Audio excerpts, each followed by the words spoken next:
السلام علیکم ورحمۃ اللہ وبرکاتہ۔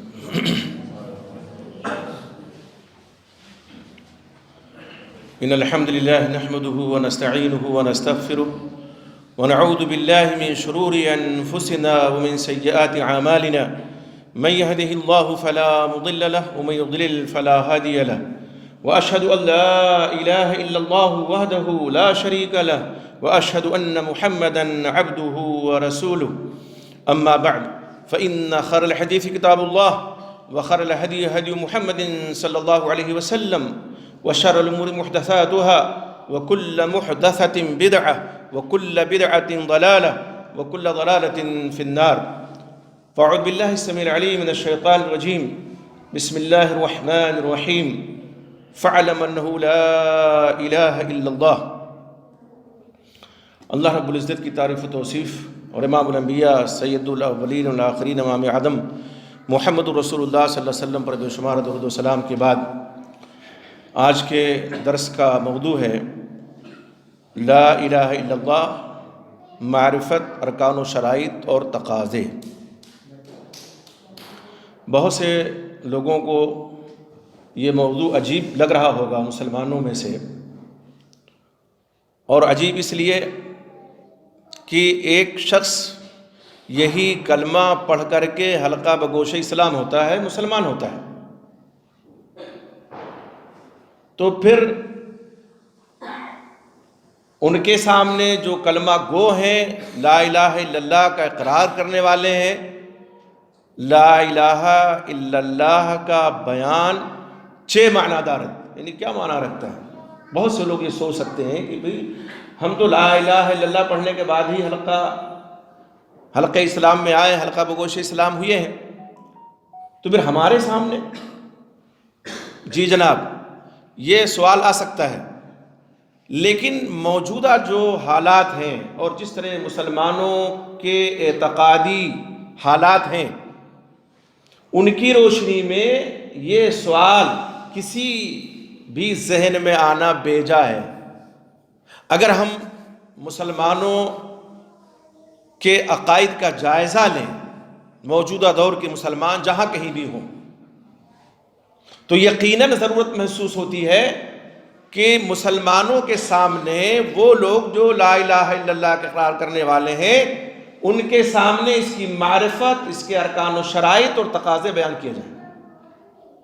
اس لیے کہ کتنے ایسے مسلمان ہیں جو بظاہر کلمہ تو پڑھتے ہیں، لا الہ الا اللہ کا اقرار تو کرتے ہیں، لیکن لا الہ الا اللہ کا معنی مفہوم کیا ہے نہیں سمجھتے، اس کی معرفت انہیں حاصل نہیں ہے، لا الہ الا اللہ کے کتنے ارکان ہیں نہیں معلوم، شرائط نہیں معلوم، لا الہ الا اللہ کا تقاضا کیا ہے نہیں معلوم۔ بس چونکہ وہ یہ سمجھتے ہیں کہ ہم نے یہ کلمہ پڑھ لیا تو مسلمان ہو گئے، اب آگے کچھ جاننے کی ضرورت نہیں۔ اس لیے ضرورت ہے کہ مسلمانوں کے سامنے اس کلمے کی حقیقت، اس کی افادیت، اس کی معرفت، اس کے ارکان و شرائط اور تقاضوں کا بیان کیا جائے۔ آج مسلمانوں کی حالت زار ایسی ہے کہ خصوصاً ہمارے ہاں بر صغیر میں، اور تو جائیے صوفیہ کا جو طبقہ ہے وہ تو پوری دنیا میں ہے، کہ جو لا الہ الا اللہ کا معنی نہیں سمجھتا۔ قرآن میں اللہ تعالیٰ نے سورہ محمد میں فرمایا فَاعْلَمْ أَنَّهُ لَا إِلَهَ إِلَّا اللَّهُ، جان لو، اس بات کا علم رکھ لو کہ اللہ کے علاوہ کوئی معبود برحق نہیں ہے۔ تو لا الہ الا اللہ کا اقرار ہی کافی نہیں ہے، اس کے بارے میں علم رکھنا بھی ضروری ہے۔ یہ آیت بتاتی ہے نا، فَاعْلَمْ أَنَّهُ لَا إِلَهَ إِلَّا اللَّهُ، جان لو، اچھی طرح سے یہ بات جان لو کہ اللہ کے علاوہ کوئی معبود حقیقی، معبود برحق نہیں ہے۔ تو اب لا الہ الا اللہ کا معنی کیا ہوا؟ لا الہ بحق الا اللہ، اللہ کے علاوہ کوئی معبود برحق نہیں ہے، معبود حقیقی اللہ تعالیٰ ہی ہے۔ یہ معنی کیوں ضروری بیان کرنا ہے؟ اس لیے کہ بہت سے لوگ یہ سمجھتے ہیں کہ لا الہ الا اللہ، کہتے بھی ہیں، اسی کی نشر و اشاعت بھی کرتے ہیں کہ لا الہ الا اللہ کا معنی ہے لا موجود الا اللہ، کہ اللہ کے علاوہ کوئی موجود نہیں ہے، جو موجود ہے سب اللہ ہے۔ اسی غلط معنی نے وحدت الوجود جیسے فاسد عقیدے کو جنم دیا، حلول جیسے فاسد عقیدے کو جنم دیا، وحدت الشہود جیسے باطل عقیدے کو جنم دیا، اور اسی فاسد معنی نے، جو معنی نہیں سمجھتے ہیں لا الہ الا اللہ کا، اسی نے بہت سے شرکیہ عقائد کو جنم دیا۔ اس لیے بھی ضروری ہے کہ ہم لا الہ الا اللہ کے معنی کو سمجھیں، اس کی معرفت حاصل کریں اور اس کے ارکان کو بھی سمجھیں۔ یہ بات جان لیجئے کہ لا الہ الا اللہ یہ اسلام کا شعار ہے، دین کا رکن اعظم ہے، اور توحید کا عنوان بھی۔ توحید کی اقسام تقریباً سب کو معلوم ہے، جو پڑھے لکھے لوگ ہیں جو جانتے ہیں، 3 قسمیں ہیں، لیکن یہ لا الہ الا اللہ جو ہے یہ توحید کا عنوان ہے۔ یہ کلمہ ہمیں اس بات کا درس دیتا ہے کہ کائنات میں اللہ کے علاوہ کوئی معبود برحق نہیں۔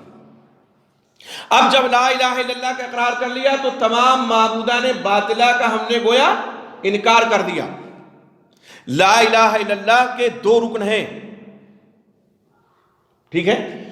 ایک ہے لا الہ، پہلا رکن، اللہ کے علاوہ کوئی معبود برحق نہیں، یعنی تمام معبودان باطلہ کا انکار، وہ کسی روپ میں کیوں نہ ہو، وہ معبود کھڑے ہوں کہ پڑے ہوں، مزار کی شکل میں ہو کہ اور کسی شکل میں ہو۔ اگر آدمی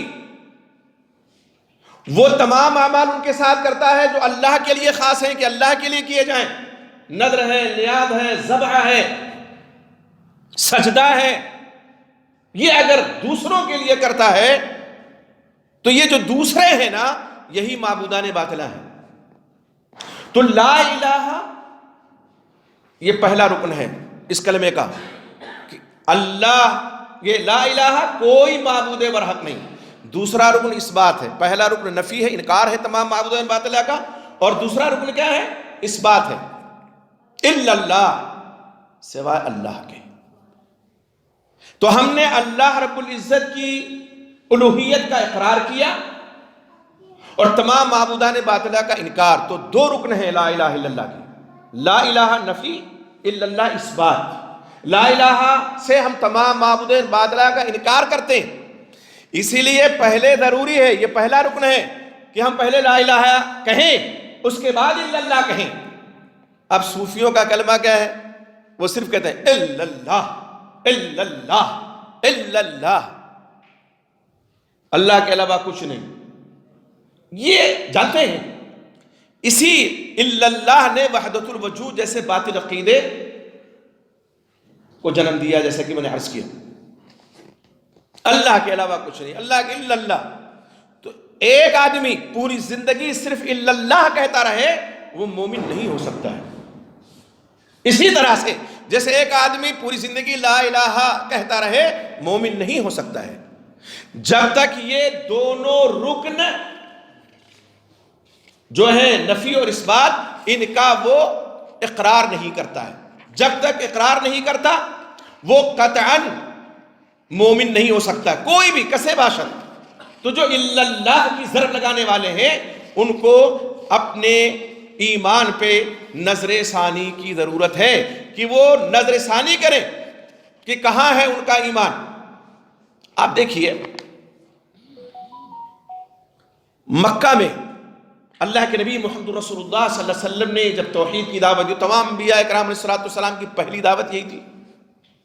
آپ صلی اللہ علیہ وسلم نے بھی یہی کہا، یا ایھا الناس قولوا لا الہ الا اللہ تفلحوا، اے لوگوں کہہ دو، کہو کہ اللہ کے علاوہ کوئی معبود برحق نہیں ہے، کامیاب ہو جاؤ گے۔ تو کامیابی کس میں ہے؟ اللہ کی عبودیت اور الوہیت کا اقرار کرنے میں، معبود برحق ماننے میں اللہ کو۔ ورنہ مکہ کے لوگوں کے تعلق سے اللہ رب العزت نے خود فرمایا نا، سورہ زخرف میں آیت نمبر 9 میں اللہ فرماتے ہیں وَلَئِن سَأَلْتَهُم مَّنْ خَلَقَ السَّمَاوَاتِ وَالْأَرْضَ لَيَقُولُنَّ خَلَقَهُنَّ الْعَزِيزُ الْعَلِيمُ۔ آپ اگر ان سے پوچھیں کہ زمین و آسمان کو کس نے پیدا کیا، ان کا خالق کون ہے، تو یہ ضرور کہیں گے کہ ان کو غالب جانکار نے پیدا کیا، یعنی اللہ تعالیٰ نے۔ وَلَئِن سَأَلْتَهُمْ، دوسری جگہ اللہ فرماتے ہیں سورہ زمر میں، وَلَئِن سَأَلْتَهُمْ مَنْ خَلَقَ السَّمَاوَاتِ وَالْأَرْضَ لَيَقُولُونَ اللَّهُ، اور آپ اگر ان سے سوال کریں کہ زمین و آسمان کا خالق کون ہے تو یہ ضرور کہیں گے کہ اللہ۔ تو مکہ کے لوگ بھی اللہ کو خالق مانتے تھے نا، قرآن کی آیتیں کہہ رہی ہیں، لیکن ان کو کافر کہا گیا، کیوں؟ اس لیے کہ اللہ کو خالق مانتے تھے، اللہ کو رازق مانتے تھے، لیکن اللہ کی الوہیت حقہ کا انکار کرتے تھے، اللہ کو معبود برحق نہیں مانتے تھے۔ وہ عرب کے لوگ تھے نا، وہ جانتے تھے، اور آپ نے جب یہی کہا لا الہ الا اللہ کہو، کتنے بھی تک گئے کہ اگر ہم یہ کہہ دیں گے تو یہ ود، سعا، یغوث، یعوق، نصر، لات، ہبال، عزا، یہ جتنے ہیں خانہ کعبہ میں 360 سب کا انکار لازم آئے گا، اور وہ ظاہر ہے کہ کیسے انکار کر سکتے تھے؟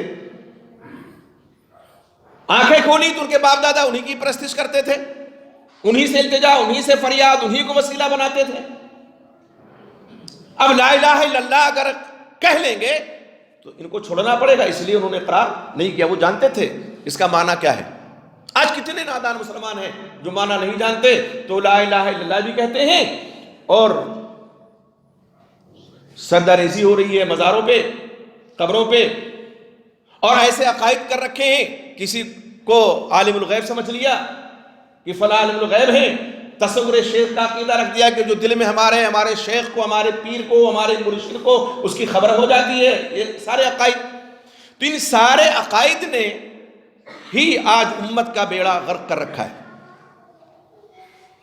ان سے جب کہا جاتا نا کہ آخر ان کی پرستش کیوں کرتے ہو، آج بہت سے لوگ کہتے ہیں کہ ہم عبادت نہیں کرتے مزار والوں کی، ہم تو صرف ان کے ذریعے سے اللہ کا قرب چاہتے ہیں۔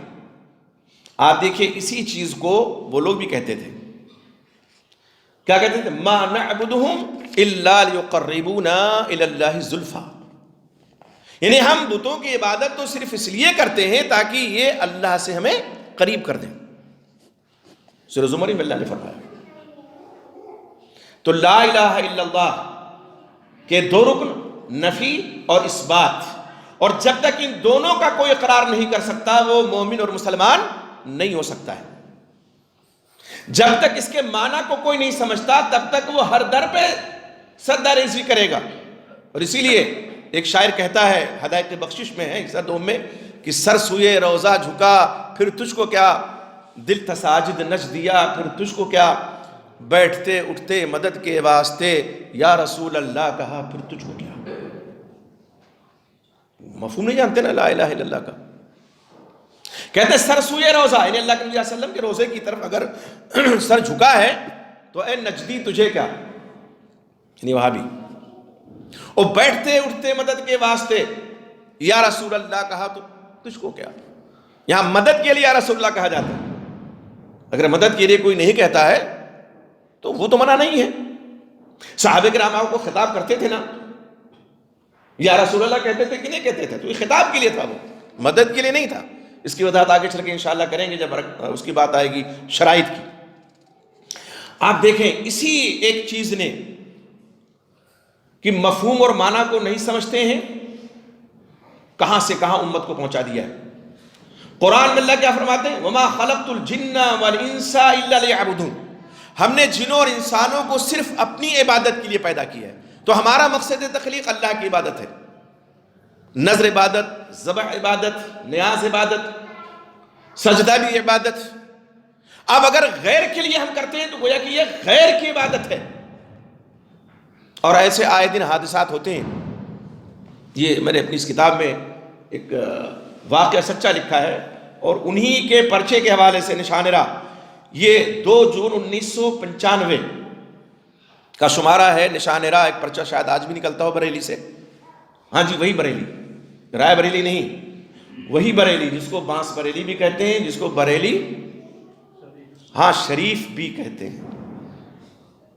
اب کیوں کہتے ہیں یہ تو وہی بتائیں گے۔ بہرحال امداد حسین جعفری اس وقت اس کے ایڈیٹر تھے، وہ لکھتے ہیں کہ ایک دن ایک مسلمان برقع پوش عورت، آج کا دور ہوتا تو برقع پوش اگر کہیں مندر میں جا رہی ہے تو شاید لوگ زیادہ نہیں دھیان دیتے. 1995 کی بات ہے. حافظ گنج قصبہ ہے بریلی کے پاس, وہاں سے بریلی آئی. ایک رکشے والے سے, ایوب خان چوراہے پہ پہنچی, ایک رکشے والے سے پہلوان بابا کے مزار کا پتہ پوچھا کہ آپ بتائیے پہلوان بابا کی زیارت کے لیے جانا ہے. رکشے والے نے ہاتھ سے اشارہ کر دیا کہ ایسے جاؤ, پہلی گلی چھوڑ کے دوسری گلی مڑ جانا. اب ظاہر اس کے سر پہ جب مزار پہ لے جانا تھا اس کو جس نے ٹھیکہ لے لیا اللہ سے کہ بہکاتا رہوں گا میں, ٹھیک ہے, انسانوں کو, وہ تو مزار پہ لے جا رہا تھا, تو چاہے مزار پہ لے جاتا چاہے اس سے بڑے درجے والے کفر و شرک کے اڈے پہ لے جاتا. وہ پہلے ہی مڑ گئی تو دیکھا ہنومان جی کا مندر ہے, پہلوان لگوٹ بادے. اب پہلوان بابا ہے, یعنی ان کا مزار ہے وہاں پہ, قبر ہے ان کی, لیکن اب وہ برقع پوش خاتون پہلوان نام سے اس نے سمجھا ان سے بڑا پہلوان کون ہو سکتا ہے, تو شاید یہی پہلوان بابا ہیں. وہاں وہ گئی, ایک دم سچا واقعہ, اور افسوس کرتے ہوئے امداد حسین جعفری لکھتے ہیں,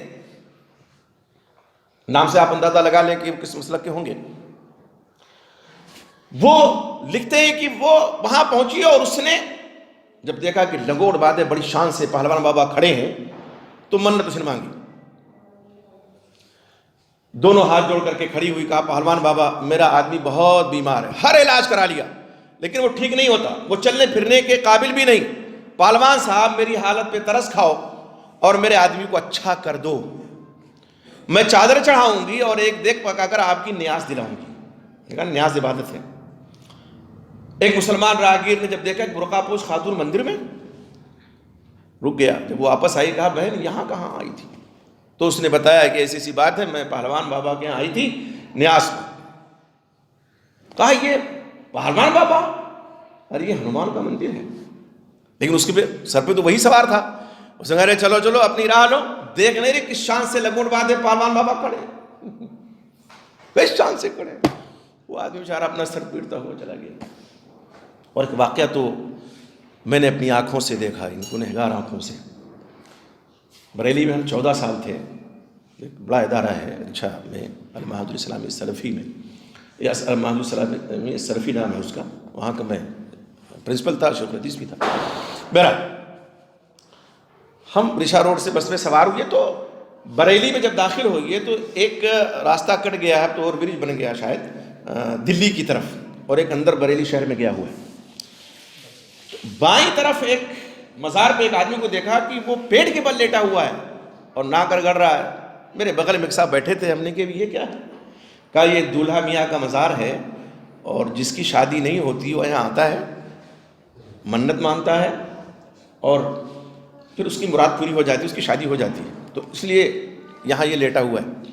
ہم نے کہا ان کا نام دولہا میاں کیوں پڑا؟ تو وہ آدمی کہنے گا اس لیے کہ یہ دولہا تو بنے تھے لیکن شادی نہیں ہو سکی تھی. جیسے والے میاں بہرائچ میں بیچارے رنگی بزرگ آدمی تھے, وہ یقیناً اس میں کوئی دو رائے نہیں ہے, جو ان کے واقعات پڑھیے سچے واقعات, جن کو لوگوں نے کیا ہے والے میاں نام دے دیا جبکہ ان کا نام دوسرا ہے, سید سالار مسعود غازی رحمۃ اللہ علیہ.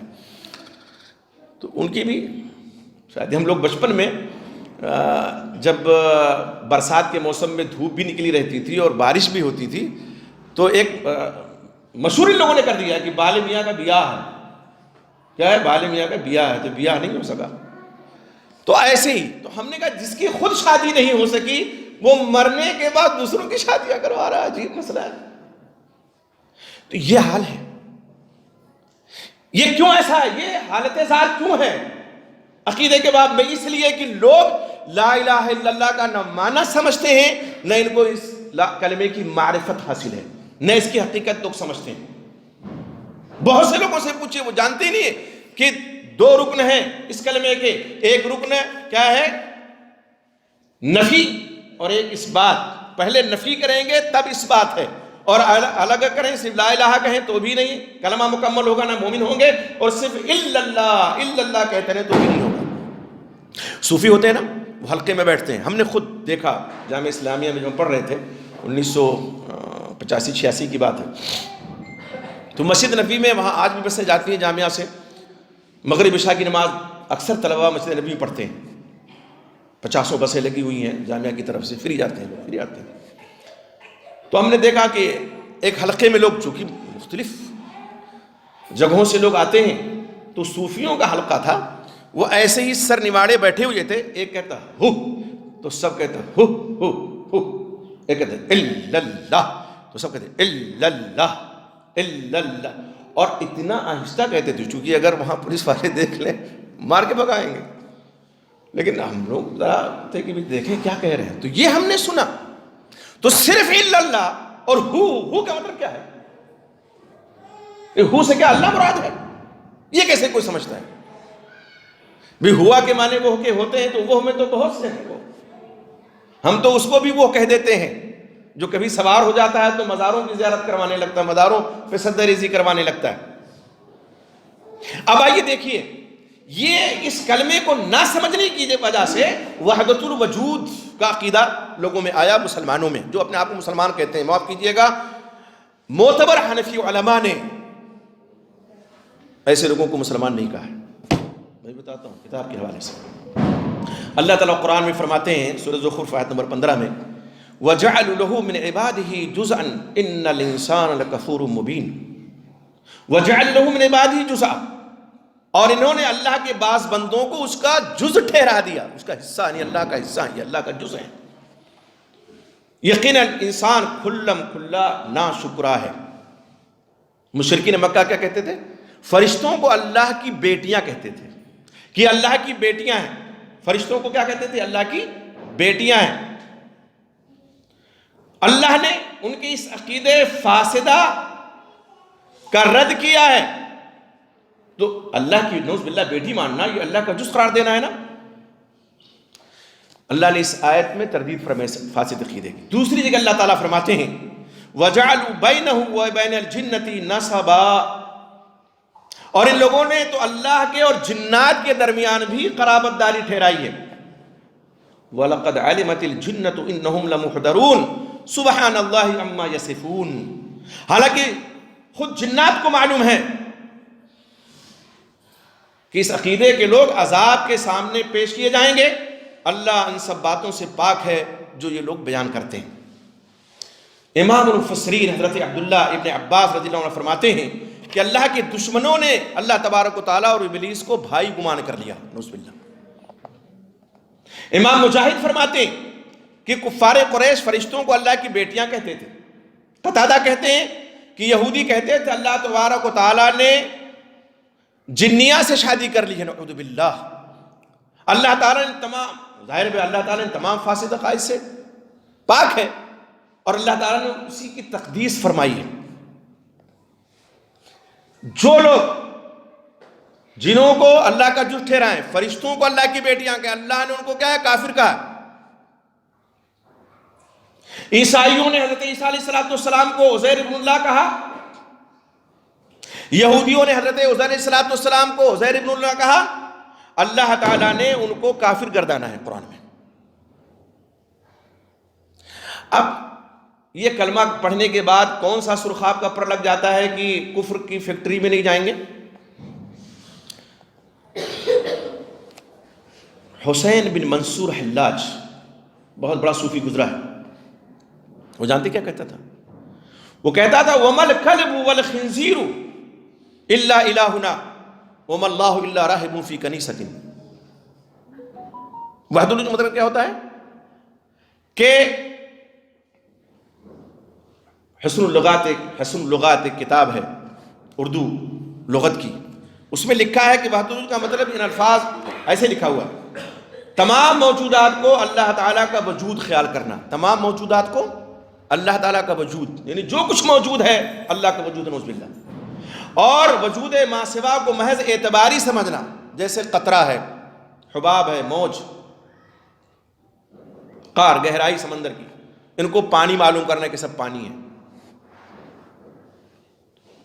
صوفیوں کی اصطلاح میں جو صوفی لوگ ہیں، تمام موجودات کو اللہ تعالیٰ کا وجود ماننا اور ما سوا کے وجود کو محض اعتباری سمجھنا، یہ کیا ہے؟ وحدت الوجود ہے۔ ایک دوسری کتاب ہے اردو لغت کی، علمی اردو، حسین بن منصور حلاج، اور اسی طرح ابن عربی، وہ ابھی جو سیریل آ رہا تھا، شاید ابھی چل رہا ہے کہ نہیں چل رہا اللہ جانے، وہ کیا نام تھا اس کا، ارطغرل، اس میں اس کا کردار فٹ کیا لوگوں نے، فٹ کیا ہے اس زمانے میں، فٹ کیا اس کو۔ ابن عربی یہ سب اسی گمراہ عقیدے کے حامل تھے، اور جیسا کہ اس کا یہ شعر وَمَا الْكَلْبُ وَالْخِنْزِيرُ إِلَّا إِلَٰهُنَا، کہ نعوذ باللہ سور اور کتے بھی ہمارے معبود ہیں۔ وَمَا الْكَلْبُ، کلب نے کتا، خنزیر سور سے بھی جانتے ہیں۔ وَمَا اللَّهُ إِلَّا رَاهِبٌ فِي كَنِيسَةٍ، اور کنیسہ میں جو راہب ہے وہ اللہ ہی ہے، نعوذ باللہ۔ یہ کفار اور مشرکین مکہ سے 2 قدم آگے ہیں۔ اسی فاسد عقیدے کی پاداش میں منصور حلاج کو تختے دار پہ لٹکا دیا گیا تھا، سولی چڑھا دیا گیا تھا، سولی پہ۔ آج لوگ اس کی تبریر کرتے ہیں، ایک صاحب نے لکھا ہے نا کہ تھا کلمہ انا الحق، وہ اپنے آپ کو انا الحق بھی کہتا تھا، انا الحق، لوز باللہ، میں اپنے آپ کو حق کہتا تھا۔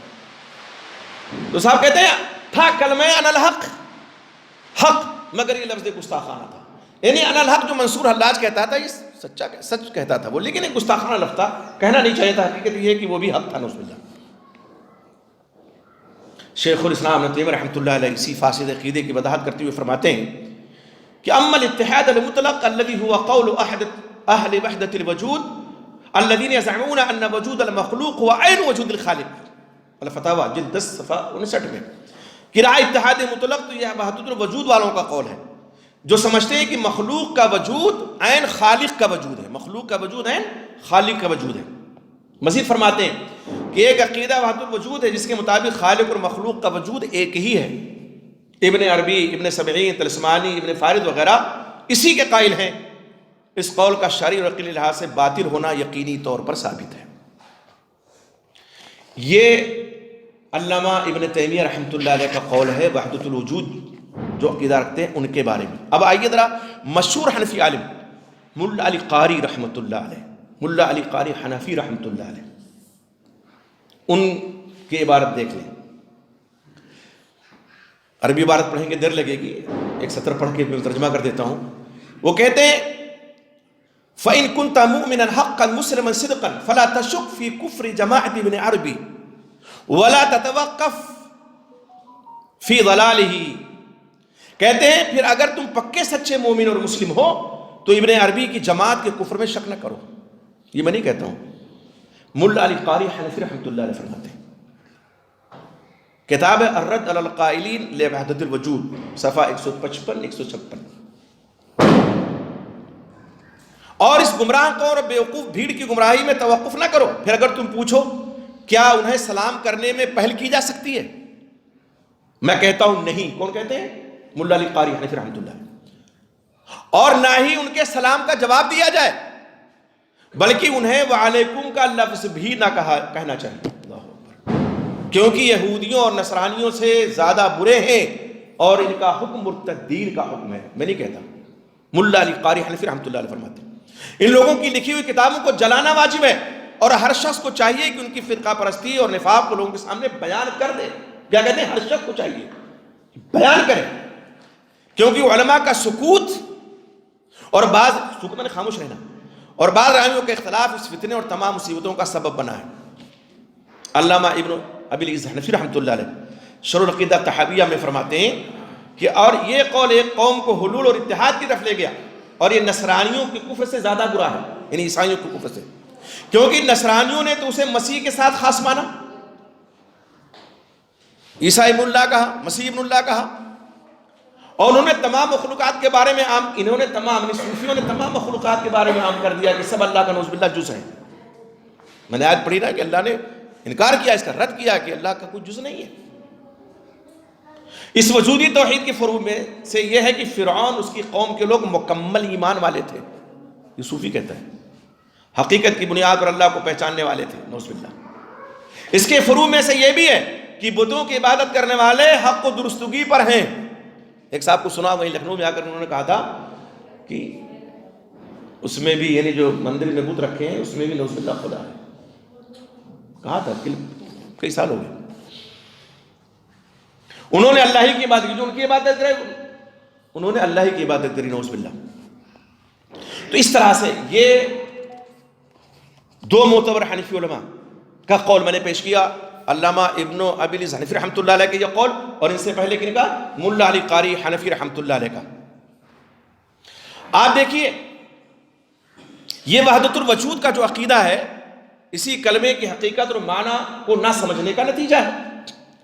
قرآن میں اللہ تعالیٰ کیا فرماتے ہیں؟ وقالت الیہود عزیر ابن اللہ وقالت النصارى المسیح ابن اللہ ذلك قولهم بافواہہم یضاہئون قول الذین کفروا من قبل قاتلهم اللہ ان یؤفکون۔ یہود کہتے ہیں عزیر اللہ کا بیٹا ہے، نصرانی کہتے ہیں مسیح اللہ کا بیٹا ہے۔ یہ قول صرف ان کے منہ کی بات ہے، اگلے منکروں کی بات کی یہ بھی نقل کرنے لگے اور اللہ انہیں غارت کرے وہ کیسے پلٹائے جاتے ہیں۔ دوسری اللہ تعالیٰ فرماتے ہیں، یہ تو سورہ توبہ کی آیت تھی، دوسری جگہ سورہ مائدہ میں لقد کفر الذین قالوا ان اللہ هو المسیح ابن مریم، بے شک وہ لوگ کافر ہو گئے جن کا قول ہے کہ مسیح ابن مریم ہی اللہ ہے۔ ایک کو انہوں نے اللہ کا جز مانا، قرآن میں اللہ کیا فرماتے وہ کافر ہو گئے، اور یہاں سب کو نعوذ باللہ اللہ کا جز مانتے ہیں کہ جو ہے سب موجود ہے وہ اللہ ہی اللہ ہے۔ کتنا واضح رد موجود ہے قرآن میں اور علماء کے اقوال میں، کس کا؟ وحدت الوجود کا اور حلول کا۔ اس کے باوجود آپ دیکھیں گے بہت باقی کلیجہ منہ کو آتا ہے، کپ کپی تاری ہوتی ہے، اور بعض لوگ سوچتے ہوں گے کہ بھئی ایسا کیوں؟ کتاب میں لکھا ہے نہیں۔ شمائل امدادیہ دیکھیے صفحہ 32 میں، حاجی امداد اللہ مہاجر مکی شیخ المشائخ کہے جاتے ہیں، اور دونوں طبقے کے لوگ مانتے ہیں، وہ کہتے ہیں وحدت الوجود کا عقیدہ رکھنا حق اور سچ ہے۔ وحدت الوجود کا عقیدہ رکھنا کیا ہے؟ حق اور سچ۔ ابھی ہم نے رد کیا کتاب و سنت کے حوالے سے، علماء کے اقوال کے حوالے سے، کہ یہ فاسد عقیدہ ہے، باطل عقیدہ ہے، اللہ کا کوئی جز نہیں ہے، کوئی بیٹا بیٹی نہیں ہے۔ یہ کہتے ہیں وحدت الوجود کا عقیدہ رکھنا حق اور سچ ہے، اور مزید گل افشانی فرماتے ہیں اسی شمع امدادیہ صفحہ 37 میں، کہتے ہیں عابد یعنی جو بندے ہیں عابد اور معبود کے درمیان فرق کرنا صریح شرک ہے۔ یہ نہیں ہے شرک، پھر تو شرک کس کا نام ہے؟ کہتے ہیں یہ صریح شرک ہے۔ یعنی اگر ہم عابد اور معبود میں فرق کریں کہ ہم عابد ہیں، اللہ کے بندے وہ ہمارا معبود ہے، فرق ہے کہ نہیں عابد معبود میں؟ کہتے ہیں یہ شرک ہے۔ مزید فرماتے ہیں بندہ اپنے وجود سے پہلے رب تھا، کیا تھا؟ اب بتائیے ضرورت ہے لا الہ الا اللہ کا معنی مفہوم بیان کرنے کی کہ نہیں؟ اس کا تقاضا بیان کرنے کی نہیں مسلمانوں کے درمیان؟ کہتے ہیں اب جو لوگ لا الہ الا اللہ کو صرف پڑھتے ہیں، اس کے معنی کو نہیں سمجھتے ہیں، ارکان کو نہیں سمجھتے ہیں، تو کیا ہوگا؟ وہ ان عبارتوں کو پڑھ کر کے وہ سمجھیں کہ سب اللہ ہی ہے، جس کے سامنے جو جھکے سب جھک کر سکتے ہیں۔ کہتے ہیں بندہ اپنے وجود سے پہلے رب تھا اور ابھی ظاہر میں بندہ ہے، نعوذ باللہ۔ شمائل امدادیہ صفحہ 38 میں حضرت مہاجر مکی کا ارشاد بھی دیکھ لیجئے، کہتے ہیں اس مرتبہ میں خدا کا خلیفہ ہو کر لوگوں کو اس تک پہنچاتا ہے، اور ظاہر میں بندہ اور باطن میں خدا ہو جاتا ہے۔ اس مقام کو برزخ البرازخ کہتے ہیں، اور اس میں وجوب امکان مساوی ہیں، کسی کو کسی پر غلبہ نہیں۔ کلیات امدادیہ صفحہ 35-36۔ اس طرح سے یہ عقائد موجود ہیں، بہت ڈھیر سارے عقائد ہیں صاحب، اللہ اکبر۔ اور یہ عبارت تو آپ لوگوں نے بارہا پڑھی ہوگی فضائل صدقات میں، حضرت رشید احمد گنگوہی صاحب کی اپنے پیر حاجی امداد اللہ مہاجر مکی کو ایک مکتوب میں لکھتے ہیں آخر میں کہ یا اللہ معاف فرمانا کہ حضرت کی ارشاد سے تحریر ہوا ہے، جھوٹا ہوں، کچھ نہیں ہوں، تیرا ہی ذل ہے، ذل مانے سایہ، تیرا ہی وجود ہے، میں کیا ہوں، کچھ نہیں ہوں، اور جو میں ہوں وہ تو ہے، اور میں اور تو خود شرک در شرک۔ نعوذ باللہ۔ میرے بھائی کہاں ہے لا الہ الا اللہ؟ لا الہ الا اللہ کہاں ہے ایسے لوگوں کے ہاں؟ کہاں ہے؟ علامہ ابن تیمیہ رحمت اللہ علیہ کا رد کیا خواجہ غلام فرید نے، عقیدہ ہے استواء عرش کا سب کا، سب سے اگر ہم مراد لیں تو کون؟ جو یقیناً ان دونوں رکنوں کو پہچانتے ہیں لا الہ الا اللہ کے، سب سے مراد وہ لوگ ہیں جو لا الہ الا اللہ کی حقیقت اس کے معنی کو سمجھتے ہیں، کہتے ہیں وحدت الوجود کو حق تسلیم کرنے کے بعد یہ سوال پیدا ہوتا ہے کہ جب خدا کے سوا کسی اور کا کوئی وجود ہی نہیں ہے بلکہ سب خدا کا وجود ہے، تو پھر بت پرستی کیوں ممنوع ہے؟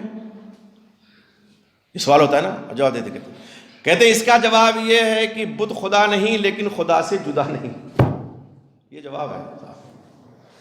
غلام فرید جواب دیتے ہیں شیخ الاسلام ابن تیمیہ رحمۃ اللہ علیہ کو، کہتے ہیں یہ سوال پیدا ہوتا ہے کہ جب اللہ کے علاوہ کسی کا وجود نہیں ہے، جب سب خدا کا وجود ہے، تو پھر بت پرستی کیوں منع ہے، ممنوع ہے؟ تو جواب دیتے ہیں، کہتے ہیں کہ جواب یہ ہے کہ بت خدا نہیں لیکن خدا سے جدا نہیں۔ اب مثال دیتے ہیں، مثال کے طور پر زید کا ہاتھ زید نہیں ہے لیکن زید سے جدا نہیں ہے۔ دیکھیے اندھے کو اندھیرے میں بڑی دور کی سوجی، کہتے ہیں زید کا ہاتھ زید نہیں ہے لیکن زید سے جدا نہیں۔ مقائس المجالس عرف ارشادات فریدی صفحہ 218 میں ہے۔ اس کتاب میں نے لکھا ہے، میری تالیف ہے، میں نے لکھا اب ان حضرت سے کون کہے کہ حضرت اگر عقل کی پخ لگانا اتنا ہی ضروری تھا تو اسی اپنی عقل نارسا سے پوچھ لیتے۔ یہ میرا جواب ہے کہ زید کے ہاتھ کو یا زید کہہ کر پکار سکتے ہیں؟ اور کیا وہ عین ذات زید ہے؟ تم تو کہتے ہو کہ بندہ عین رب ہے، اور جب خدا کے ما سوا کسی کا وجود نہیں ہے تو اس فاسد عقیدہ کے مطابق بت کا وجود کہاں ہوا؟ تو بت کہاں ہے؟ تو خدا ہی تو ہے، بت کیوں کہہ رہے ہو؟ تو نعوذ باللہ خدا ہی ہو گیا۔ اور پھر ابن عربی صوفی کے شعر کا کیا مطلب ہے؟ ابن عربی کا شعر ہے الرب حق والعبد حق یا لیت شعری من المکلف۔ رب بھی خدا ہے، بندہ بھی خدا ہے، کاش مجھے معلوم ہوتا ہے کہ ان میں مکلف کون ہے۔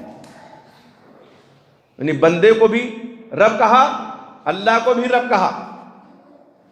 تو یہ جو خواجہ فرید نے جواب دیا شیخ الاسلام کا، رد ہو رہا ہے ان کے اپنے پیر و مرشد کے اس قول سے کہ تم کہہ رہے ہو زید کا ہاتھ زید سے جدا نہیں ہے، اور اس کو ہم جدا نہیں مان سکتے، وہ زید کے وجود کا حصہ ہے۔ اس میں کوئی دو رائے نہیں ہے کہ زید کے وجود کا حصہ اس کا ہاتھ ہے، لیکن استغفر اللہ، یہ زید کی مثال جو دی کس کے سامنے؟ خالق، اللہ خالق ہے نا، تو خالق کی مثال مخلوق سے دی جا سکتی ہے؟ کوئی سوال ایک ادنا عقل کا انسان یہ سوچ سکتا ہے کہ خالق کی مثال مخلوق سے نہیں دی جا سکتی ہے؟ پھر ان کے مرشد نے جو کہہ دیا۔ اور دیکھیے عاشق علی میرٹھی دیوبندی لکھتے ہیں، ایک روز حضرت مولانا خلیل احمد صاحب زیدہ مجدہ نے دریافت کیا کہ حضرت یہ حافظ لطافت علی عرف حافظ میڈھو شیخ پوری کیسے تھے؟ حضرت نے فرمایا پکا کافر تھا۔ اس کے بعد مسکرا کر ارشاد فرمایا کہ ضامن علی جلال آبادی تو توحید ہی میں غرق تھے۔ تذکرۃ الرشید میں ہے عبارت۔ اب یہ ضامن علی کون ہے؟ ان کے بارے میں گنگوئی صاحب ارشاد فرماتے ہیں ضامن علی جلال آبادی کی سہارنپور میں بہت رنڈیاں مرید تھیں۔ الفاظ وہی ہیں۔ ایک بار یہ سہارنپور میں کسی رنڈی کے مکان پر ٹھہرے ہوئے تھے، یہ مریدنیاں اپنے میاں صاحب کی زیارت کے لیے حاضر ہوئی مگر ایک رنڈی نہیں آئی۔ میاں صاحب بولے کہ فلانی کیوں نہیں آئی؟ رنڈیوں نے جواب دیا میاں صاحب ہم نے اس سے بہتیرا کہا کہ چل میاں صاحب کی زیارت کو، اس نے کہا میں بہت گنہگار ہوں اور بہت روسیا ہوں، میاں صاحب کو کیا منہ دکھاؤں، میں زیارت کے قابل نہیں۔ میاں صاحب نے کہا نہیں جی تم اسے ہمارے پاس ضرور لانا۔ چنانچہ رنڈیاں اسے لے کر آئیں۔ جب وہ سامنے آئی تو میاں صاحب نے پوچھا بھی تم کیوں نہیں آئی تھی؟ اس نے کہا حضرت روسیاہی کی وجہ سے زیارت کو آتی ہوئی شرماتی ہوں، غلط کام کر رہی ہوں، کیا منہ لے کر کے آپ کے پاس آؤں، آپ اتنے نیک شریف بزرگ آدمی ہیں۔ میاں صاحب بولے بیچ تم شرماتی کیوں ہو؟ کرنے والا کون اور کرانے والا کون؟ وہ تو وہی ہے۔ لوگ نہ سمجھیں لیکن وہ رنڈی سمجھ گئی۔ رنڈی یہ سن کر آگ ہو کر خفا ہو کر کہا لا حول ولا قوت، اگرچہ میں روسیا گنہگار ہوں مگر ایسے پیر کے منہ پر پیشاب بھی نہیں کرتی۔ میاں صاحب تو شرمندہ ہو کر سرنگوں رہ گئے، وہ اٹھ کر چل دی۔ یہ تو رشید جلد 2 صفحہ 242 میں اسی طرح عبارت موجود ہے۔ اگر ضامن علی نے یہ بات کہی بھی تھی تو لقر کرنے کی ضرورت کیا تھی؟ پاگل کی بڑ سمجھ کر کے چھوڑ دیتے نا۔ کیا کرنے والا کون، کرانے والا کون؟ نوز باللہ، اشارہ کس کی طرف؟ بتانے کی ضرورت نہیں ہے۔ حیا سوز واقع، حیا بھی شرم آ جائے، حیا کو بھی حیا آ جائے، اور ابھی اللہ رب العزت کی ذات اقدس و مقدس کے تعلق سے ایسا عقیدہ رکھنا، اللہ اکبر۔ اب یہ عقیدہ جس کا ہو، کیا اس کو اس کلمے کی حقیقت جاننا ضروری نہیں ہے؟ کیا اس کے معنی و مفہوم کو سمجھنا ضروری نہیں ہے؟ کیا اس کے ارکان کو جاننا ضروری نہیں ہے؟ بے شک ضروری ہے۔ اس لیے وہ سوال کہ مسلمانوں کے سامنے لا الہ الا اللہ کا معنی کیوں بیان کیا جاتا ہے، وہ سوال درست نہیں ہے، اس لیے کہ آج تو سب سے زیادہ ضرورت ایسے مسلمانوں ہی کے سامنے ہے کہ ہم لا الہ الا اللہ کی حقیقت کو ان کے سامنے بیان کریں۔ یقین مانیے یہ حیا سوز عبارتیں جو میں نے بیان پڑھی ہیں، آپ کے سامنے ذکر کی ہیں، دل نہیں چاہتا تھا، لیکن مجبوراً، تاکہ عوام الناس کم سے کم گمراہی کا نہ شکار ہوں۔ لوگ تو لکھ کر کے چلے گئے، وہ اللہ کو جواب دے ہوں گے، لیکن ہم آپ ان عبارتوں کو پڑھ کر کے گمراہی کا شکار کیوں ہو؟ اسی لیے میں کہتا ہوں چمن میں تلخ نوائی میری گوارا کر، کہ کبھی زہر بھی کرتا ہے کار تریاقی، رکھیو غالب مجھے اس تلخ نوائی میں معاف، آج کچھ درد میرے دل میں سوا ہوتا ہے، درد اٹھتا ہے، ٹیس اٹھتی ہے۔ ایک وہ شخص جو واقعی توحید کا قائل ہو، وہ درد اٹھتا ہے ایسی عبارتوں کو پڑھ کر کے، سن کر کے، لیکن نہیں صاحب۔ اب ایک طبقہ، دوسرا طبقہ دیکھیے، اس فاسد عقیدے کا حامل ایک دوسرا طبقہ بھی ہے، بریلی طبقہ جن کو ہم کہتے ہیں۔ ان کے یہاں بھی فتاوی رضویہ میں باقاعدہ صراحت کے ساتھ لکھا ہوا ہے وحدت الوجود حق ہے۔ وحدت الوجود کیا ہے؟ حق ہے۔ فتاوی رضویہ جدید نسخہ ہے، صفحہ 14، یہ جلد 14 صفحہ 641 حضرت اور ارشاد فرماتے ہیں، کہتے ہیں نصارہ صراحتاً تثلیث کے قائل ہیں مگر تعویل کے ساتھ، لہذا شرع مطہر نے انہیں مشرک نہ ٹھہرایا اور ان کے اور مشرکوں کے احکام میں فرق فرمایا۔ ابھی ہم نے قرآن کی آیت پڑھی، اللہ نے کافر تک کہہ دیا نا۔ جو لوگ کہتے ہیں کہ مسیح ابن اللہ ہے، عزیر ابن اللہ ہے، کہتے ہیں شرع مطہر نے ان کو مشرک نہیں ٹھہرایا۔ فتاوی رضویہ جلد 1 صفحہ 738۔ یہ ارشاد اللہ کیا فرماتے ہیں، وہ آیت پھر سنیے، لقد کفر الذین قالوا ان اللہ ثالث ثلاثۃ، وہ لوگ قطعاً کافر ہو گئے جنہوں نے اللہ کہا اللہ 3 میں کا تیسرا ہے۔ کیا کہا؟ اللہ 3 میں کا تیسرا ہے۔ وما من الہ الا الہ واحد وان لم ينتهوا عما يقولون ليمسن الذين كفروا منهم عذاب علیم۔ دراصل سوا اللہ تعالیٰ کے کوئی معبود برحق نہیں، اگر یہ لوگ اپنے اس قول سے باز نہ رہے تو ان میں سے جو کفر پر رہیں گے انہیں المناک یعنی دردناک عذاب ضرور پہنچیں گے۔ یہ اللہ فرماتے ہیں قرآن میں، اور کہتے ہیں فرق نہیں کیا۔ اور اسی لیے آپ دیکھیں گے کہ قرآن میں اللہ تعالیٰ نے حضرت عیسیٰ علیہ السلام کے بارے میں ذکر کیا۔ اللہ تعالیٰ قرآن نے فرمایا، اللہ نے کہ پوچھے گا اللہ تعالیٰ حضرت عیسیٰ علیہ السلام، سورہ مائدہ ہی میں، اَأَنْتَ قُلْتَ لِلنَّاسِ اتَّخِذُونِي وَأُمِّي إِلَٰهَيْنِ مِن دُونِ اللَّهِ اَأَنْتَ قُلْتَ لِلنَّاسِ اتَّخِذُونِي وَأُمِّي إِلَٰهَيْنِ مِن دُونِ اللَّهِ، کیا تو نے لوگوں سے کہا تھا کہ مجھے اور میری ماں کو اللہ کے سوا معبود بنا لینا؟ ثالث ثلاثہ ہی تو ہے کہ اللہ اور ادھر حضرت عیسیٰ علیہ السلام کو حضرت مریم علیہ السلام۔ کیا معلوم ہوا کہ عیسیٰ اور مریم دونوں کو عیسائیوں نے الہ بنایا، اور اللہ تیسرا الہ ہوا، نعوذ باللہ۔ جو ثالث و ثلاثہ کہتے ہیں 3 میں کا تیسرا، کیا کہا؟ 3 میں کا تیسرا کس کو کہا؟